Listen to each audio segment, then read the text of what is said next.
So semi-recently, Obama proposed a study in regards to violence in media. Not specifically video games, but media as a whole, which would include video games. My question is, why include video games at all? So many studies have been conducted to see if a link existed between violent video games and real-life violence, and to my knowledge, not once has any credible study found results that would indicate so. Why even spend any money and include video games in the study in the first place, when so many studies have been done before? I was originally going to do a video explaining why violent video games didn't cause violence in real life, but how is that an efficient use of my time? This wouldn't be the first video on the internet to come to the defense of video games, and every point I could present for that argument has been done before. The argument that video games cause violence requires the deliberate refusal to look at evidence. To argue it past that point would be like administering medicine to the dead. So my question is why? Why would we do that? Why are those in power being so brazenly ignorant of the facts? How can you dismiss the studies conducted in the past so willfully? How can a government entity get away with doing no research before deciding to sink millions into new research on the same topic to rediscover already known facts? There are two answers that I see. Option one is that Obama didn't want to tell the people of the United States, we've checked already and it isn't video games, because he thought the collective citizenry wasn't competent enough to handle that answer. Some people want to believe video games cause violence, and they'd be very upset if the facts contradicted them, especially if it made our nation or our society, our laws or our culture, liable for violence, and not an otherwise external entity that we can blame for having a corrupting influence. People would rather hear, we'll look into it, we'll get down to the bottom of this, rather than being given a straight answer that's not favorable to them, because that offers comfort while freeing the person from thought and responsibility. That's the first reason I see, and in my opinion the more likely one. We're going to spend money to cater to people who don't want the burden of their beliefs being proven wrong, for no reason other than to free them from the burden of responsibility. Science is good as long as it confirms what people want to be true, but the instant that changes, science is thrown out the window. The second possibility that I see is that this study will be conducted with the goal of placing blame on media, or more specifically on video games. And if that's the case, what will happen is the scientists will be told, if you don't find liability in video games, we'll cut your funding. They're already intentionally and willfully ignoring previous studies in order to include video games in this one, and unless this study is going to be fundamentally different and examine some sort of new factors that have never been done before, there's no rational reason to include video games at all unless you plan to stage the results. All the previous studies couldn't find a causal link to violence, so we'll keep trying until we can finally connect the dots. Then people will finally see things our way. And what way do I refer to? The way of cheap shots from the rest of the entertainment industry. Video games are a competitor, so as someone whose business is hindered by video games existing, naturally, you'll try your best to prove that video games are hazardous, and lobby your politicians to obtain those results. Or if you can't prove it, at least trick everyone into believing it. You'll get more profit that way. Imagine if I ran a restaurant, and another one opened across the street. Maybe it's time to keep track of some of the people who eat at that restaurant, and poison them, and then maybe plant some evidence in the competition's kitchen. And then the local news media will expose their poor food standards, once 5 or 10 people die from poisoning. From their bad food, of course. That way, that other restaurant problem will go away, and I have a monopoly on all the customers in this town again. Because I'm going to make that money, and it doesn't matter who I have to frame or kill. I can't let competition in my market. You threaten my money, I'll kill you. And what are video games to the rest of the entertainment industry? To movies, for example. They're competition. But maybe Obama's heart is in the right place. Maybe he's thinking, the people won't accept the facts. If I make a big deal about this next study, it'll finally get through to people. But it's supposed to get through to people more than all the previous studies did? And more than you could if you pointed out those studies and brought them into the public light? Considering that point, is it really rational to believe that this is going to be the study to end all studies, to definitively drive the point home? I don't think so. But hey, I could be incorrect in that calculation. I could hope that I am, but I don't find that the probable outcome. Possible, but not probable. I think it's option one. Sell people the belief that they're doing something proactive, don't really accomplish anything. You know, we humans sure make a fuss about solving our problems, but when doing so requires the confrontation of something we like or are proud of, like our nation or our culture, we tend to bury them under a ton of concrete. When confronted with the possibility that it wasn't some outside force of evil video games corrupting our kids, but it's something wrong with our country and our culture, people are resistant to the new information, because it's not what they want to be correct, it's not what they desire to be true. And over the past decade, I've made an observation. In the Western world, and in the not-so-Western world as well, critical thinking and abstract thinking aren't taught.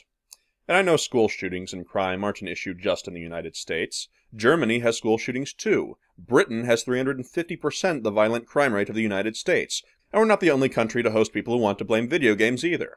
It's a fight between the two restaurants that I mentioned earlier, and they don't care if the customers or employees are British, or Russian, or Chinese, or American.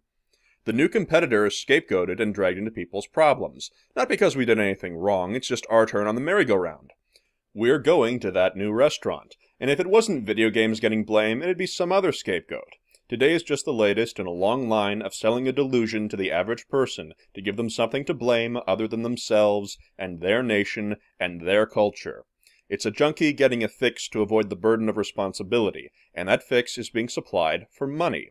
Because if you believe video games make you violent, but movies don't, and you spend money on movies instead of video games as a direct result, the guy you're giving your money to benefits from you continuing to have that belief.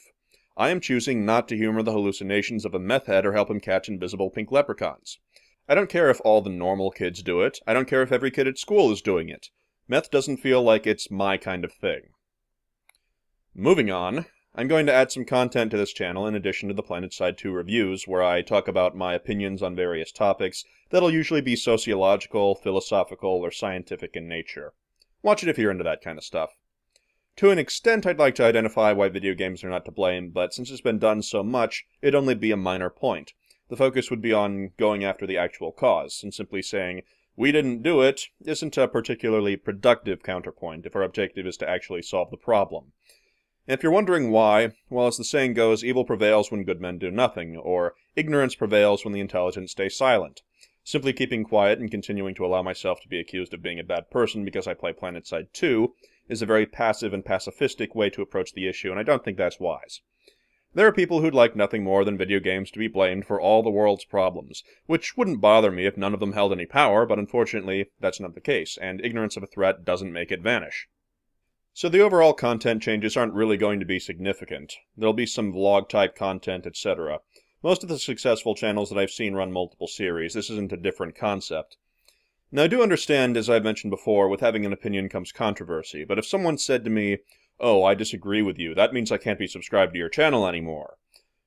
Well, I've made another observation about human psychology, and that's that I don't really think that I want that kind of person as my subscriber, because I don't want that to be an accurate representation of the kinds of people that are subscribed to my channel. I'm hoping people who do that are just a vocal minority, because if this channel ever gets particularly large, I'd rather not inflate it with people who go, yay, you cater to my viewpoint, I like you. No, I don't think that mindset is healthy. I think that the intellectually progressive mindset is to view conflicting points and adapt to new situations if new information justifies doing so, and that may require altering one's opinion. So if you're not prepared to have a viewpoint challenged or confronted, okay, disagree. So what? I disagree with government-scale communism, but I still give the different forms of Marxist ideology a fair listen to. If just disagreeing with me on something is too big a deal, then don't watch it. I'm subscribed to Total Biscuit and Sacriel42 to name a couple more well-known people, and they have many different series of content. And if they upload something I don't want to watch, well, I don't watch it. I don't envision myself saying, hey, look, I crowd-pandered and censored my actual opinion, and I have 300,000 mindless drones to show for it. I stand atop an anthill. Aren't I great? Aren't I amazing? No, I'm not going to set my standards that low. I expect more out of someone subscribed to my channel. If you don't like all the content, but do enjoy some or most of it, watch what you enjoy. There's also the fact that I did a poll a while back on if political videos should be put on this channel or not, and those in favor of having them on this channel and not split between two channels have held control of the vote for over a month, and I wouldn't split the channel to do World of Warcraft content or Call of Duty content. I don't produce Call of Duty content anymore because I don't like the way the series went, but if you search Call of Duty in my channel, you'll find people calling me a hacker. That actually happened quite a lot in my Call of Duty videos. People accused me of hacking. Obviously, it's not through some lack of skill or tactics on their part. No, clearly I must be cheating, right? It's as if people are willing to believe what they'd like to be true and not what the reality is. Doesn't that mindset sound familiar? Nah, I must be crazy. No more vodka for me this morning. But anyway, gamers having our turn on the merry-go-round of scapegoating is progressively going to draw us into the world's problems, and as it is, It's always irritated me to just watch what's going on in Syria or Greece and feel like the world is crumbling around me and not saying or doing anything about it. I have a few projects related to fixing world problems that I'd actually like to do at some point. And I'm not asking you to join some sort of gamer's party. I don't actually like political parties all that much. But the world has a lot of things wrong with it, and I don't think that abstaining from response while simultaneously being blamed for problems is productive. In fact, in my experience, it's quite the opposite. My concern is that unless more of us get more involved, we're going to continue being a convenient scapegoat. Anyway, I'll see you next time.